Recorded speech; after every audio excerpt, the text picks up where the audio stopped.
എങ്ങനെ പഠിക്കാൻ പറ്റും? കഴിഞ്ഞ കുറേ ദിവസങ്ങളായിട്ട് കുറേ കുട്ടികൾ, അതായത് ഈ പറയുന്ന സെക്രട്ടറി അസിസ്റ്റന്റിന്റെ നോട്ടിഫിക്കേഷൻ വന്നതിന് ശേഷം, SIയുടെ നോട്ടിഫിക്കേഷൻ വന്നതിന് ശേഷം, RRB, ഗ്രൂപ്പ് ഡി, NTPC ഒക്കെ ഇപ്പോൾ ലൈവാണ്. അപ്പൊ ഈ ഒരു സമയത്ത് ഒരുപാട് കുട്ടികൾ കമന്റ് രൂപത്തിലും വിളിച്ചുമൊക്കെ ചോദിക്കാറുള്ള ഒരു കാര്യമാണ്, എങ്ങനെയാണ് പഠിക്കേണ്ടത്, എങ്ങനെയാണ് നമുക്ക് പഠനത്തിലൂടെ ഒരു റാങ്ക് ലിസ്റ്റിന്റെ ഭാഗമാകാൻ കഴിയുക, അതിലൂടെ ഒരു ജോലിയിലേക്ക് എത്താൻ കഴിയുക എന്നുള്ള വളരെ പ്രധാനപ്പെട്ട ഒരു ചോദ്യം. അപ്പൊ ഇതിങ്ങനെ നിരന്തരമായപ്പോൾ നമ്മുടെ ചില യൂട്യൂബ് ലൈവുകളുടെയൊക്കെ അല്ലെങ്കിൽ യൂട്യൂബ് വീഡിയോസിന്റെ ഒക്കെ താഴെ കമന്റുകളായിട്ട് വരാറുണ്ട്. അപ്പം നമ്മൾ നോക്കിയപ്പോൾ ഇത് എല്ലാവരും അറിയേണ്ടുന്ന ഒരു കാര്യമാണ്. എല്ലാവർക്കും ഒരു വിജയ രഹസ്യമുണ്ട്. സത്യത്തിൽ ആ ഒരു വിജയ രഹസ്യത്തിലേക്ക് എത്തുന്ന ആൾക്ക് സുഖമായി റാങ്ക് ലിസ്റ്റിലേക്ക് എത്താനും ജോലി നേടാനും കഴിയുക തന്നെ ചെയ്യും. അതറിയാതെ പോയി കാട് കയറി പഠിക്കുന്ന അല്ലെങ്കിൽ ഒഴുക്കിനൊത്ത് നീന്തുന്ന ആ ഒരു ശൈലിയിലേക്ക് എത്തുന്നവർക്കാണ് പലപ്പോഴും പരാജയപ്പെട്ടു പോവുക. കേട്ടിട്ടില്ലേ, 5 വർഷവും 6 വർഷവും 10 വർഷവും ഒക്കെ പഠിച്ചിട്ട് ജോലിയിലേക്ക് എത്താൻ കഴിഞ്ഞില്ല എന്ന് പലരും പറയുന്നത്. അപ്പൊ അതിന് ഒരു സൊല്യൂഷൻ അല്ലെങ്കിൽ അതിൻ്റെ യഥാർത്ഥ രഹസ്യം എന്താണ് എന്നുള്ളതാണ് ഇന്നത്തെ ഈ ഒരു സെഷനിലേക്ക് നോക്കാൻ പോകുന്നത്. എല്ലാവർക്കും ഉപകാരപ്പെടുന്ന RRB, SSC, PSC ഏതുമായിക്കോട്ടെ, നിലവിലുള്ള ഏത് പരീക്ഷയ്ക്ക് പഠിക്കുന്നവരുമായിക്കോട്ടെ, നിങ്ങൾക്ക് ഉപകാരപ്പെടാൻ പോകുന്ന ഒരു അടിപൊളി ടെക്നിക്കുമായിട്ടാണ് ഇന്ന് വന്നിരിക്കുന്നത്. എങ്ങനെയാണ് പഠനത്തെ നമുക്ക് ക്രമീകരിക്കാൻ കഴിയുക? ഞാൻ സബ് ഇൻസ്പെക്ടറിന്റെ 145ാമത്തെ റാങ്ക് ഉണ്ട്. അതേപോലെ തന്നെ CPO 277ാം റാങ്കാണ്. അപ്പം എന്തുമായിക്കോട്ടെ, റാങ്ക് പറയാൻ വേണ്ടിയിട്ടല്ല ഞാനത് പറഞ്ഞത്. ഈ ഒരു റാങ്കിലേക്ക് ഞാൻ എത്തിയത്, ആ ഒരു കാര്യം മാത്രം പറയാൻ വേണ്ടിയിട്ടാണ് എത്തിയത്. ഒരു 5 മാസത്തെ പഠനം പ്രിലിംസിന് വേണ്ടി ഞാൻ പഠിച്ചിട്ടുണ്ട്. 2022 പ്രിലിംസിന് വേണ്ടി ഞാൻ പഠിച്ച ഒരു 5 മാസത്തിന് ശേഷം ഞാൻ പ്രിലിംസ് ക്ലിയർ ചെയ്തു. അതിനുശേഷം ഒരു മാസം അല്ലെ 1.5 മാസം കൂടി കഴിയുമ്പോഴത്തേക്കും മെയിൻസ് എക്സാമിനേഷൻ വരികയായി. അതായത് ഞാൻ മൊത്തത്തിൽ ഒരു 7 മാസത്തെ പഠനം കൊണ്ടാണ്, അല്ലെങ്കിൽ ഒരു 7.5 മാസത്തെ പഠനം കൊണ്ടാണ് ഈ റാങ്ക് ലിസ്റ്റിന്റെ ഭാഗമായി മാറിയത് എന്നുള്ളൊരു കാര്യം പറയാൻ വേണ്ടിയിട്ടാണ്. അപ്പൊ കുറഞ്ഞ സമയത്തിനുള്ളിൽ റാങ്ക് ലിസ്റ്റിലേക്ക് എത്താനായിട്ട് കഴിഞ്ഞു. അവിടെ ഞാൻ ഉപയോഗിച്ച ടെക്നിക്കും ഇതേ ടെക്നിക്ക് തന്നെയാണ്. അപ്പൊ ഇത് നിങ്ങളും ഉപയോഗിച്ചു കഴിഞ്ഞാൽ തീർച്ചയായിട്ടും വളരെ വേഗത്തിൽ, ഒരുപാട് സമയനഷ്ടം ഉണ്ടാകാതെ കൃത്യമായിട്ട് റാങ്ക് ലിസ്റ്റിലേക്ക് എത്താനായിട്ട് കഴിയുമെന്നുള്ളതിന് സംശയം വേണ്ട. ഇവിടെ ഒരു പടം കാണാൻ കഴിയും. Don't work hard. ഭയങ്കരമായി ഭ്രാന്ത് പിടിച്ചിരുന്ന് പഠിച്ചാൽ പഠിക്കുന്ന കാര്യങ്ങളൊന്നും നമ്മുടെ തലയിലേക്ക് കയറില്ല. പലപ്പോഴും നിങ്ങൾ ശ്രദ്ധിച്ചിട്ടുണ്ടായിരിക്കും, പഠിക്കുന്നൊന്നും എൻ്റെ ഓർമ്മയിലേക്ക് വരുന്നില്ലല്ലോ, അയ്യോ അയ്യോ അയ്യോ എത്ര പഠിച്ചു, ഇതൊന്നും എൻ്റെ ഓർമ്മയിലേക്ക് വരുന്നില്ലല്ലോ എന്ന് സങ്കടപ്പെട്ട് പലപ്പോഴും നിങ്ങൾ ഇരിക്കാറുണ്ടാവും. യാഥാർത്ഥ്യം തിരിച്ചറിയുമ്പോൾ അങ്ങനെ പഠിച്ചാൽ നമ്മുടെ തലയിലേക്ക് കയറില്ല. സൈക്കോളജിക്കലി നോക്കുമ്പോൾ ഡെഫിനറ്റ്ലി നമ്മുടെ തലയിലേക്ക് അത് കയറില്ല എന്നുള്ളതിന് യാതൊരു സംശയവും വേണ്ട. അവിടെയാണ് വർക്ക് ഇന്റലിജന്റ് എന്ന് പറയുന്ന ആ ഒരു കോൺസെപ്റ്റിന്റെ പ്രാധാന്യം കിടക്കുക. അപ്പോൾ വർക്ക് ഹാർഡ് അല്ല, പിന്നെ എങ്ങനെയാണ് വർക്ക് ഇന്റലിജന്റ് ആണ്. അവിടെ ഒരു സ്മാർട്ട് സ്റ്റഡിക്ക് വളരെ പ്രാധാന്യമുണ്ട്. ഇവിടെ കാണാൻ കഴിയും, ഒരു 4-5 പേര് ഒരു സാധനം മുന്തിക്കൊണ്ടിരിക്കുക. അവിടെ 4 പേരിൽ നിന്ന് വ്യത്യസ്തനായ ഒരാൾ മുന്നിൽ പോകുന്നുണ്ട്. അദ്ദേഹം ചെയ്തത് എന്താണ്? അദ്ദേഹം ചെയ്തത് അദ്ദേഹത്തിന് കിട്ടിയതും ഈ ചതുരത്തിലുള്ള ഒരു ബോക്സ് തന്നെയാണ്. ഇവിടെ കാണാൻ കഴിയും, ഇവിടെ അദ്ദേഹത്തിന് കിട്ടുന്നതും ഒരു ചതുരത്തിലുള്ള ബോക്സ് തന്നെയാണ്. പക്ഷെ ചതുരത്തിലുള്ള ബോക്സിനെ അദ്ദേഹം അവിടെ ഇരുന്നൊന്ന് റൗണ്ട് ഷേപ്പിൽ കട്ട് ചെയ്തെടുത്തു, അല്ലേ?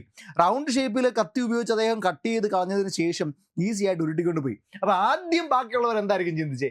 ബാക്കിയുള്ളവർ ചിന്തിച്ചത് ഇതാണ്, ഇദ്ദേഹം ഇതിങ്ങനെ വെട്ടി വൃത്തിയാക്കിയൊക്കെ വരുമ്പോഴത്തേക്ക് ഞങ്ങൾ അവിടെ ചെല്ലുമല്ലോ എന്നുള്ളതാണ് വിചാരിച്ചത്.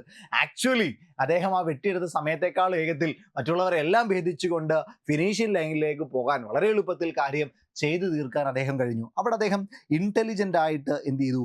തിങ്ക് ചെയ്തു എന്നുള്ളതാണ് കാര്യം.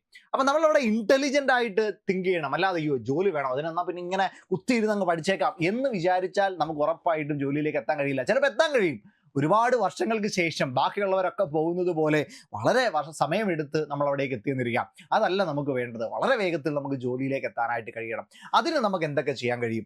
മക്കളുടെ നമുക്ക് പലപ്പോഴും ഉണ്ടാകുന്ന ഒരു വലിയ പ്രശ്നമാണ് ബോറിംഗ്. നിങ്ങളിൽ പലരും അനുഭവിക്കുന്ന വലിയൊരു പ്രശ്നമാണ് ബോറിംഗ്.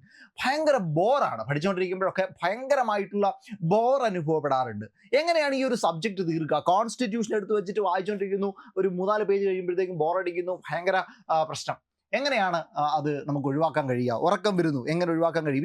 ഈ സാഹചര്യങ്ങളെല്ലാം നിങ്ങൾ കടന്നു പോയിക്കൊണ്ടിരിക്കുന്ന സാഹചര്യങ്ങളാണ്. നിങ്ങൾ കമൻറ്റ് ചെയ്ത് നോക്കിയടാ, ശരിയാണോ ഞാൻ പറഞ്ഞതെന്നൊന്ന് കമൻറ്റ് ചെയ്ത് നോക്കി. ഇതിനെ നമുക്ക് മറികടക്കാൻ പറ്റണം. നോക്കിയേ, നമ്മുടെ പഠനം എങ്ങനെയാണ് പോകേണ്ടതെന്ന് അറിയാമോ? അതിന് 3 സ്റ്റേജുകൾ ഉണ്ടാവണം. നമ്മുടെ പഠനത്തിന് 3 സ്റ്റേജുകൾ ഉണ്ടാകണം. എത്രയാണ്? 3 സ്റ്റേജുകൾ. അതിൽ ഒന്നാമത്തെ സ്റ്റേജ് എന്ന് പറയുന്നത് സ്റ്റഡി, പഠിക്കുക എന്നുള്ളത് തന്നെയാണ് ഒന്നാമത്തെ സ്റ്റേജ്. അതായത് തീർച്ചയായിട്ടും പഠനം കൃത്യമായി എങ്കിൽ മാത്രമേ നമുക്ക് നല്ല രീതിയിൽ എക്സൽ ചെയ്യാനായിട്ട് കഴിയുള്ളൂ ഉള്ളതിൽ സംശയം വേണ്ട. അപ്പോൾ പഠിക്കുക എന്നുള്ളത് തന്നെയാണ് ഒന്നാമത്തെ കാര്യം. രണ്ടാമത്തെ കാര്യം എന്താണ്? രണ്ടാമത്തെ കാര്യമാണ് റിവിഷൻ. നമ്മൾ പഠിച്ചാൽ മാത്രം പോരാ, റിവൈസ് ചെയ്യണം. മൂന്നാമത്തെ കാര്യമാണ് പ്രാക്ടീസ്.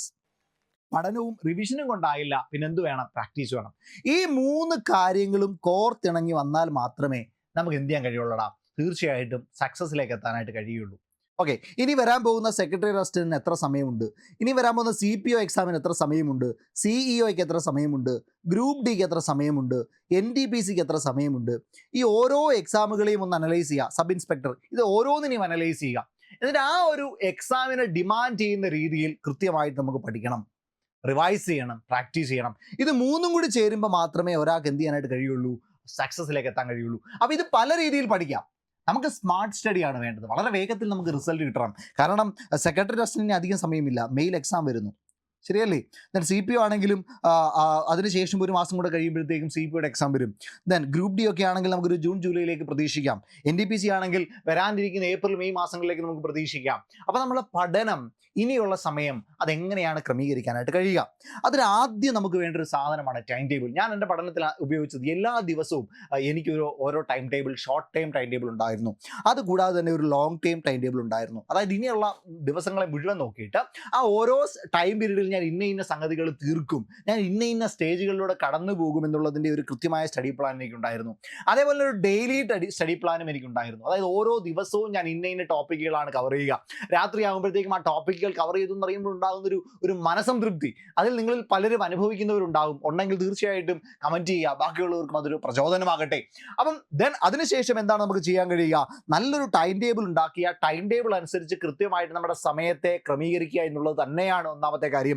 അതിൽ ഞാൻ ഇന്ന സമയം രാവിലെ 6 മണിക്ക് ഇന്ന കാര്യം നമ്മൾ ചെയ്യും, 7 മണിക്ക് ഇന്ന കാര്യം നമ്മൾ ചെയ്യും, കൃത്യമായിട്ട് രേഖപ്പെടുത്തുക. ചായ കുടിക്കാൻ കൊടുക്കുന്ന സമയം പോലും കൃത്യമായിട്ട് രേഖപ്പെടുത്തി നോക്കിയേ. ഭക്ഷണം കഴിക്കാൻ കൊടുക്കുന്ന സമയം പോലും കൃത്യമായിട്ട് രേഖപ്പെടുത്തി നോക്കിയേ. അങ്ങനെ ഒരു അടുക്കും ചിട്ടയും നമ്മുടെ ജീവിതത്തിൽ കൊണ്ടുവന്നേ, അപ്പം തന്നെ നമ്മൾ പകുതി വിജയിച്ചു എന്ന് നമുക്ക് കൃത്യമായിട്ട് പറയാൻ കഴിയും. ഓക്കെയാണ്, സെറ്റാണ്. രണ്ടാമത്തെ വളരെ പ്രധാനപ്പെട്ട കാര്യമാണ് മക്കളെ, വളരെ പ്രധാനപ്പെട്ട കാര്യമാണ്. പലർക്കും പാളിപ്പോകുന്ന ഒരു സ്റ്റേജാണ് ലിമിറ്റ് യുവർ റിസോഴ്സസ്. ഒരുപാട് കാര്യങ്ങളുടെ പുറകെ പോയി കഴിഞ്ഞാൽ ഒന്നുമില്ലാത്ത അവസ്ഥ വരും. ഓക്കെ അല്ലേ? ഒരുപാട് കാര്യങ്ങൾ പഠിക്കാൻ പോയി കഴിഞ്ഞാൽ ഒന്നുമില്ലാത്ത അവസ്ഥ വരും. അതായത് നമുക്ക് വേണമെങ്കിൽ പൊളിറ്റി എന്ന് പറയുന്ന ഒരു സബ്ജക്റ്റ് എടുത്തു കഴിഞ്ഞാൽ, പൊളിറ്റി കോൺസ്റ്റിറ്റ്യൂഷൻ എടുത്തു കഴിഞ്ഞാൽ അതിന് പല രീതികളിലൂടെ നമുക്ക് കടന്നു പോകാം. ബെയർ ആക്ട് നമുക്ക് പഠിക്കാം. അതേപോലെ തന്നെ ഇന്ത്യൻ പൊളിറ്റി എന്ന് പറയുന്ന ലക്ഷ്മികാന്തിൻ്റെ ടെക്സ്റ്റ് നമുക്ക് പഠിക്കാം. അതേപോലെ NCERT ടെക്സ്റ്റുകൾ നമുക്ക് പഠിക്കാം. SCERT ടെക്സ്റ്റുകൾ നമുക്ക് പഠിക്കാം. ഇനിയും ബസ് പോലെയുള്ള ടെക്സ്റ്റുകൾ നമുക്ക് പഠിക്കാം. ഇങ്ങനെ പല പല സോഴ്സുകളിലോട്ട് പോകാം. എടാ, ഈ എല്ലാ സോഴ്സും കൂടെ വായിച്ച് ഈ സമയത്തിലുള്ള നമുക്ക് തീർക്കാൻ പറ്റുമോ? നിങ്ങളൊന്ന് ആലോചിച്ച് നോക്കിയേ, പറ്റില്ല. അപ്പോൾ ഏറ്റവും ഇമ്പോർട്ടൻ്റ് ആയിട്ടുള്ള പഠിക്കാൻ പറ്റുന്ന പല റാങ്ക് ഫയലുകൾ നിങ്ങൾക്ക് ഉപയോഗിക്കാം. 3-4 റാങ്ക് ഫയലുകൾ ഉപയോഗിക്കാം. പക്ഷെ ഇതുകൊണ്ടൊക്കെ വായിച്ച് നമുക്ക് തീർത്ത് എക്സാമിന് പോകാൻ പറ്റുമോ? പറ്റില്ല. എക്കണോമിക്സ് പഠിക്കുന്ന സമയത്ത് നിങ്ങൾക്ക് ശങ്കർ ഗണേഷിൻ്റെ എക്കണോമിക്സ് പഠിക്കാം.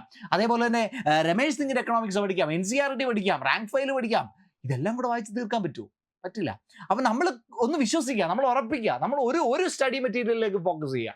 ആ ഒരു സ്റ്റഡി മെറ്റീരിയൽ അല്ലെങ്കിൽ 2 സ്റ്റഡി മെറ്റീരിയൽ അതിലേക്ക് ഫോക്കസ് ചെയ്യുക. ആ മെറ്റീരിയൽ വിശ്വസിച്ച് കൃത്യമായിട്ട് പഠിക്കാനായിട്ട് ശ്രമിക്കുക. ഒരുപാട് റിസോഴ്സസ്, ഒരു 3-4 കോച്ചിങ് ഇൻസ്റ്റിറ്റ്യൂട്ടുകളുടെ ക്ലാസ്സുകൾ എടുക്കുക. പക്ഷേ നിങ്ങൾക്ക് തീർക്കാൻ പറ്റില്ല ഇതെല്ലാം. ക്ലാസ്സുകൾ മുഴുവൻ കണ്ട് നിങ്ങളുടെ സമയം പോകുന്നല്ലാതെ നിങ്ങളുടെ നിലയിലേക്കൊന്നും കയറില്ല. അതുകൊണ്ട് കൃത്യമായിട്ട് ഒരു കോച്ചിങ് ഇൻസ്റ്റിറ്റ്യൂട്ടിൻ്റെ ക്ലാസ്സുകൾ നിങ്ങൾ എടുക്കാനായിട്ട് ശ്രമിക്കുക. ഓക്കെ, അങ്ങനെ കൃത്യമായിട്ടുള്ള ഒരു സ്ട്രാറ്റജി ബിൽഡ് ചെയ്തുകൊണ്ട് നിങ്ങളുടെ റിസോഴ്സസിനെ നിങ്ങൾ കൃത്യമായിട്ട് ലിമിറ്റ് ചെയ്യുക. കുറച്ച് റിസോഴ്സസേ ഉള്ളെങ്കിൽ നമ്മുടെ മനസ്സ് തന്നെ പറയുക, ഇത്രയും പഠിച്ചാൽ മതിയല്ലോ, ഇത്രയും പഠിച്ചാൽ തീരുമല്ലോ. അല്ലാതെ ഇന്ത്യൻ പൊളിറ്റിക്ക് തന്നെ ഒരു 3-4 ടെക്സ്റ്റ് എടുത്ത് വെച്ചിട്ട് അയ്യോ ഇത് മുഴുവൻ ഞാൻ തീർക്കണമല്ലോ എന്നുള്ളൊരു ബാലികറ മലയാക്കി നമ്മൾ ഈ ഒരു കാര്യത്തെ കാണാണ്ടിരിക്കുക. ഓക്കെ, രണ്ടാമത്തെ കാര്യം ലിമിറ്റ് യുവർ റിസോഴ്സസ്. ഞാൻ ചെയ്തൊരു കാര്യവും അത് തന്നെയാണ്. വളരെ ലിമിറ്റഡ് ആയിട്ടുള്ള റിസോഴ്സസ് മാത്രം ഉപയോഗിച്ചുകൊണ്ട് ഞാൻ എൻ്റെ പഠനത്തെ കൊണ്ടുപോയി. മറ്റൊരു പ്രധാനപ്പെട്ടതാണ് നമ്മൾ സ്റ്റഡി മെത്തേഡ്. നമ്മൾ എങ്ങനെയാണ് പഠിക്കാനായിട്ട് ഉദ്ദേശിക്കുക? നമുക്ക് ചിലർക്ക് വെളുപ്പിനെ എഴുന്നേറ്റിരുന്ന് പഠിക്കുന്നത് ഭയങ്കര ഓക്കെയാണ്. ചിലർക്ക് രാത്രി ഒരുപാട് സമയമാണ് ഇരിക്കുക. ഓരോരുത്തരെ ഡിപ്പെൻഡ് ചെയ്തായിരിക്കുന്നത്. ആ ഒരു സമയം അതിപ്പോൾ രാവിലെ എഴുന്നേറ്റിരുന്ന് പഠിക്കുന്നവരായിക്കോട്ടെ, ഇപ്പോൾ രാവിലെ എഴുന്നേറ്റിരുന്ന് പഠിക്കണമെന്ന് ഒരിക്കലും നിഷ്കർഷിച്ച് പറയുന്നില്ല. രാവിലെയാണ് ഒരാൾക്ക് ഓക്കെ എങ്കിൽ രാവിലെ എഴുന്നേറ്റിരുന്ന് പഠിക്കാം, 4 മണിക്ക് എഴുന്നേറ്റിരുന്ന് പഠിക്കാം, 3 മണിക്ക് എഴുന്നേറ്റിരുന്ന് പഠിക്കാം. ഞാൻ കണ്ടിട്ടുണ്ട് രാത്രി മുഴുവൻ ഇരുന്ന് പഠിച്ചിട്ട് പകൽ കിടന്ന് ഉറങ്ങുന്ന ആളുകളെ കണ്ടിട്ടുണ്ട്. അതൊക്കെ ഓരോരുത്തരുടെ ചോയ്സാണ്. അവർ ആ ഒരു ചോയ്സ് സെലക്ട് ചെയ്യുക. ഈ എടുക്കുന്ന ടൈമിൽ നമ്മൾ എങ്ങനെയാണ് എഫിഷ്യൻ്റ് ആയിട്ട് ഉപയോഗിക്കുക? അതിന് വേണ്ടിയിട്ടൊരു ജാപ്പനീസ് ടെക്നിക്ക് ഉണ്ട്. ആ ജാപ്പനീസ് ടെക്നിക്കാണ് ദാ ഇവിടെ കിടക്കുന്നത്. എന്താണ്? പോമഡോറോ ടെക്നിക് എന്ന് പറയും. അത് പല രീതിയിൽ പ്രൊനൗൺസ് ചെയ്യാറുണ്ട്. Pomodoro technique. ഓക്കെ, നമുക്ക് അങ്ങനെ അങ്ങ് പ്രൊനൗൺസ് ചെയ്യാം. അവനെ നമുക്ക് എന്ത് വിളിക്കാം? പോമഡോറോ എന്ന് വിളിക്കാം. വളരെ ഫേമസ് ആയിട്ടുള്ള വളരെ ഫേമസ് ആയിട്ടുള്ള ഒരു ടെക്നിക്കാണ്. വെറുതെ നിങ്ങൾ ഗൂഗിൾ ചെയ്ത് കഴിഞ്ഞാൽ ഈ ടെക്നിക്ക് നിങ്ങൾക്ക് മനസ്സിലാക്കാൻ പറ്റും. വളരെ എഫിഷ്യൻ്റ് ആയിട്ട് സിവിൽ സർവീസ് എക്സാമിനേഷൻ എഴുതുന്ന കുട്ടികളായിക്കോട്ടെ, അതേപോലെ തന്നെ നീറ്റ് പോലെയുള്ള എക്സാമുകളായിക്കോട്ടെ, ഏത് എക്സാമുകൾ എഴുതുന്ന ആളുകളാണെങ്കിലും സ്മാർട്ട് സ്റ്റഡിയുടെ ഭാഗമായിട്ട് അവർ ഉപയോഗിക്കുന്ന ഒരു ടെക്നിക്കാണ് പോമഡോറോ ടെക്നിക്. ഈ ഒരു ടെക്നിക്കിൻ്റെ പ്രത്യേകത എന്താണെന്ന് അറിയാമോടാ? ഈ ടെക്നിക്കിൻ്റെ പ്രത്യേകത അതായത് ഈ 5 കാര്യങ്ങളിലൂടെയാണ്, ഈ 5 സ്റ്റേജുകളിലൂടെയാണ് അത് കടന്നു പോവുക. എന്തൊക്കെയാണ് ആ സ്റ്റേജുകൾ നോക്കിക്കോണേ. 5 ടെക്നിക്കുകളാണ്, 5 സ്റ്റേജുകളാണ്. അതിലൊന്ന്, ആദ്യം നമ്മുടെ ടാസ്കിൽ ഫോക്കസ് ചെയ്യുക. അത് ഒരു സമയം നമ്മൾ ഒരു ടാസ്ക് എടുക്കുക, ഒരു കാര്യം എടുക്കുക, ആ ഒരു കാര്യത്തിൽ കോൺസെൻട്രേറ്റ് ചെയ്യാം. ഇന്ത്യൻ പൊളിറ്റിയാണ് നമ്മൾ പഠിക്കാൻ ഉദ്ദേശിക്കുന്നതെങ്കിൽ ആ ഇന്ത്യൻ പൊളിറ്റിയിലേക്ക് കോൺസെൻട്രേറ്റ് ചെയ്യാം. ഓക്കെ, എക്കണോമിക്സ് ആണ് പഠിക്കാൻ ഉദ്ദേശിക്കുന്നതെങ്കിൽ എക്കണോമിക്സിലേക്ക് കോൺസെൻട്രേറ്റ് ചെയ്യാം. അതേപോലെ തന്നെ മാത്സ് ആണ് പഠിക്കാൻ ഉദ്ദേശിക്കുന്നതെങ്കിൽ മാത്സ് എടുക്കാം. അപ്പോൾ നമ്മുടെ സ്റ്റഡി ടേബിളിൽ മാത്സുമായി ബന്ധപ്പെട്ട ടെക്സ്റ്റ് മാത്രം ഇരിക്കാനായിട്ട് ശ്രമിക്കുക, അല്ലാതെ എല്ലാം കൂടി വലിച്ചു വാരി ഇടാതെ നമ്മുടെ സ്റ്റഡി ടേബിൾ വളരെ നീറ്റ് ആൻഡ് ക്ലീൻ ആക്കി മാറ്റുക. ഓക്കെ, അതിനുശേഷം നമ്മൾ എന്ത് ചെയ്യുക? ഒരു സിംഗിൾ ടാസ്കിലേക്ക് ഫോക്കസ് ചെയ്യാനായിട്ട് ശ്രമിക്കുക. രണ്ടാമത്തെ കാര്യം, ഒരു 25 മിനിറ്റ് കൃത്യമായിട്ട് കണ്ടിന്യൂസ് ആയിട്ട് പഠിക്കാം. ഓക്കെ, ഒരു 25 മിനിറ്റ് കൃത്യമായി കണ്ടിന്യൂസ് ആയിട്ട് പഠിക്കാം. ആ 25 മിനിറ്റ് കണ്ടിന്യൂസ് ആയിട്ട് പഠിച്ചതിന് ശേഷം ഒരു 5 മിനിറ്റ് എന്ത് ചെയ്യാം? വളരെ പ്രൊഡക്റ്റീവ് ആയിട്ടുള്ള ഒരു 5 മിനിറ്റ് ബ്രേക്ക് എടുക്കുക. ഓക്കെ, 25 മിനിറ്റ് കണ്ടിന്യൂസ് ആയിട്ട് പഠിക്കാം. ആ ഒരു സമയത്ത് വേറെ ഒരു കാര്യത്തിലേക്ക് പോകണ്ട. അവിടെ ചെയ്യാനുള്ളൊരു കാര്യം, നമ്മൾ ടൈമർ സെറ്റ് ചെയ്ത് വെക്കാം. ഓക്കെ, 25 മിനിറ്റ് ആ ടൈമർ അടിക്കുന്ന സമയം വരെ എന്ത് ചെയ്തുകൊണ്ടിരിക്കുക? കൃത്യമായിട്ട് പഠിച്ചുകൊണ്ടേയിരിക്കുക. ഓക്കെ, വേറെ ഒരു കാര്യത്തിലും ഫോക്കസ് ചെയ്യാതെ കൃത്യമായിട്ട് പഠിച്ചുകൊണ്ടേയിരിക്കുക. അങ്ങനെ പഠിച്ചു പോയി കഴിയുമ്പോൾ, അങ്ങനെ പഠിച്ച് നിങ്ങൾ ആ 25 മിനിറ്റ് പൂർത്തിയാക്കി കഴിയുമ്പോൾ ഒരു 5 മിനിറ്റ് വളരെ പ്രൊഡക്റ്റീവ് ആയിട്ടുള്ള ഒരു ബ്രേക്ക് എടുക്കുക. എന്താണ് ഈ പ്രൊഡക്റ്റീവ് ആയിട്ടുള്ള ബ്രേക്ക് എന്നുകൊണ്ട് ഉദ്ദേശിച്ചത്? നിങ്ങൾക്ക് ഒന്നെങ്കിലും ഒരു പാട്ട് കേൾക്കാം, അല്ലെങ്കിൽ നിങ്ങൾക്ക് ഒന്ന് മൈൻഡ് കാമാക്കാൻ വേണ്ടി എന്തെങ്കിലും യോഗയോ അല്ലെങ്കിൽ നമ്മുടെ മറ്റേതെങ്കിലും തരത്തിലുള്ള മെന്റലി നമ്മളൊന്ന് ഫ്രീ ആകുന്ന തരത്തിലുള്ള എന്തെങ്കിലും പ്രാക്ടീസുകൾ എടുക്കാം. ഓക്കെ അല്ലേ? അതേപോലെ തന്നെ നിങ്ങൾക്കൊന്ന് നടക്കാം. അല്ലാതെ വെറുതെ ഫോണൊന്ന് നോക്കി ഫോണിലൊന്ന് നോക്കി സോഷ്യൽ മീഡിയ ഒന്ന് ഉപയോഗിച്ച് നിങ്ങളുടെ സമയം കളയാണ്ടിരിക്കുക. ഓക്കെയാണ്. അപ്പോൾ 5 മിനിറ്റ് ബ്രേക്ക് എടുക്കാം. അപ്പോൾ 25 മിനിറ്റ് പഠിക്കുക, 5 മിനിറ്റ് ബ്രേക്ക് എടുക്കുക. ഒരു സെക്ഷൻ കഴിഞ്ഞു. ദെൻ വീണ്ടും 25 മിനിറ്റ് പഠിക്കുക, 5 മിനിറ്റ് ബ്രേക്ക് എടുക്കാം. വീണ്ടും 25 മിനിറ്റ് പഠിക്കുക, 5 മിനിറ്റ് ബ്രേക്ക് എടുക്കാം. ദെൻ അതിനുശേഷം വീണ്ടും 25 മിനിറ്റ് പഠിക്കുക, 5 മിനിറ്റ് ബ്രേക്ക് എടുക്കാം. അങ്ങനെ ആകുമ്പോഴത്തേക്കും 4 സൈക്കിൾ പൂർത്തിയാകും. അങ്ങനെ 4 പ്രൊഡക്റ്റീവ് റൗണ്ട്സ് പൂർത്തിയാക്കുക. അപ്പോഴേക്കും 2 മണിക്കൂർ കഴിഞ്ഞിരിക്കും. നിങ്ങൾ ഈ 2 മണിക്കൂർ ഒരുമിച്ചിരുന്ന് പഠിക്കാമെന്ന് വിചാരിച്ചോ, 2 മണിക്കൂർ കണ്ടിന്യൂസ് ആയിട്ട് പഠിക്കാമെന്ന് വിചാരിച്ചോ, 1 മണിക്കൂർ കഴിയുമ്പോൾ തന്നെ ഹെക്റ്റിക് ആവും.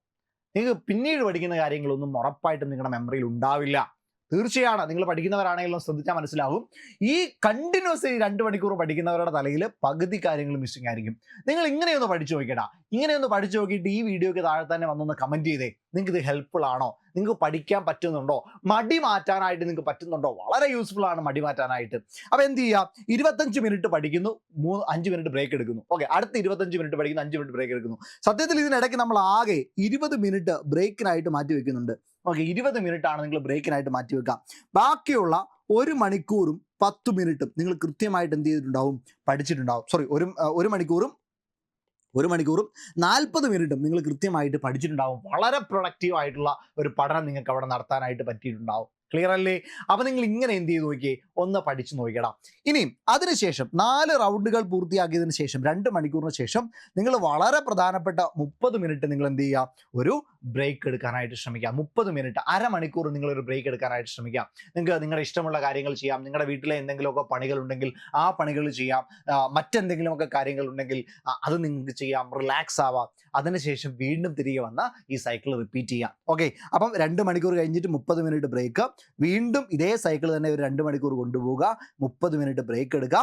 അങ്ങനെ ഒരു ദിവസം വളരെ പ്രൊഡക്റ്റീവായിട്ട് ചെയ്യും. ഇവിടെ സംഭവിക്കുന്ന ഒരു പ്രിൻസിപ്പിൾ എന്താണെന്ന് ചോദിച്ചു കഴിഞ്ഞാൽ, നിങ്ങളുടെ ഒരു വലിയ ടാസ്കിനെ നിങ്ങൾ എന്ത് ചെയ്തു? സിമ്പിൾ ആയിട്ടുള്ള ചെറിയ ടാസ്കുകളാക്കി മാറ്റി. അപ്പം നിങ്ങൾക്ക് വളരെ വേഗത്തിൽ അത് ചെയ്തു തീർക്കാനായിട്ട് കഴിഞ്ഞു. പോമഡോറോ ടെക്നിക് നിങ്ങളൊന്ന് യൂസ് ചെയ്ത് നോക്കുക. നിങ്ങൾക്ക് പ്രയോജനപ്പെടുന്നുണ്ടോ എന്ന് നോക്കുക. നഷ്ടപ്പെടാനൊന്നുമില്ല. വെറുതെ ഒന്ന് ട്രൈ ചെയ്ത് നോക്കുക. നിങ്ങൾക്ക് ഓക്കെ ആണോ നോക്കാം. എന്നെ ഒരുപാട് ഹെൽപ്പ് ചെയ്തൊരു ടെക്നിക്കാണിത്. ഓക്കെ ആണല്ലോ? ആ ഒരു സ്റ്റഡി മെത്തേഡ് നിങ്ങൾക്ക് മനസ്സിലായി എന്ന് വിചാരിക്കുന്നു. അതിനുശേഷം റിവിഷനാണ്. റിവിഷന് 4മത്തെ വളരെ പ്രധാനപ്പെട്ട പോയിന്റാണ് റിവിഷൻ. നിങ്ങൾ എത്ര പഠിച്ചാലും കൃത്യമായിട്ട് റിവൈസ് ചെയ്തെങ്കിൽ മാത്രമേ നിങ്ങൾക്ക് എന്ത് ചെയ്യാനായിട്ട് കഴിയുള്ളൂ?